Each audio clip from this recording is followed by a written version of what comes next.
ইন্ডিগোর বিমান বিভ্রাটের নেপথ্যে পাইলটদের পর্যাপ্ত বিশ্রাম না দেওয়ায় ডিজিসিএর নয়া নিয়ম। আহমেদাবাদে ভয়ঙ্কর বিমান দুর্ঘটনার পর যে প্রসঙ্গ আলোচনা শুরু হয়েছিল সর্বস্তরে, কর্মী সংখ্যা না বাড়ালে যা কখনোই সম্ভব নয়। শেষ পর্যন্ত শুভবুদ্ধি উৎপন্ন হল বিমান সংস্থাগুলির। ইন্ডিগোর নুন আনতে পান্তা ফুরায় হাল থেকে শিক্ষা নিয়ে তড়িঘড়ি প্রায় 14,000 পাইলট নিয়োগ করল 6টি বিমান সংস্থা। পাইলট নিয়োগের বিষয়টি সোমবার সংসদে জানিয়েছিলেন কেন্দ্রের অসামরিক বিমান পরিবহন প্রতিমন্ত্রী মুরলীধর মোহল। অন্যদিকে মঙ্গলবার সকালে বাতিল হয়েছে অন্তত 20টি উড়ান। সোমবার রাজ্যের বিধানসভায় প্রতিমন্ত্রী মুরলীধর জানান 6টি বিমান সংস্থা 13,989 জন পাইলটকে নিয়োগ করেছে।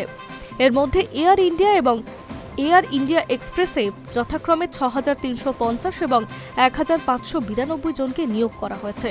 আকাশ এয়ারে 466 জন এবং স্পাইজেটে 385 জনকে পাইলট নিয়োগ করা হয়েছে। অন্যদিকে সরকার পরিচালিত এয়ারলাইন্সে এয়ারে নিয়োগ করা হয়েছে 111 জন পাইলটকে। কেন্দ্রীয় মন্ত্রীর দাবি, সরকারি নিয়ম মেনে পরিণত হওয়া ইন্ডিগো 5,085 জন পাইলট নিয়োগ করেছে। অন্যদিকে বিপর্যয়ের অষ্টম দিনে অর্থাৎ মঙ্গলবার সকাল 10টা পর্যন্ত 200টির বেশি উড়ান বাতিল ছিল ইন্ডিগোর। প্রসঙ্গত, সোমবার রাত পর্যন্ত যাত্রীদের 4,500 মালপত্র এবং টিকিটের ভাড়া বাবদ 827 কোটি টাকা ফেরত দিয়েছে ইন্ডিগো।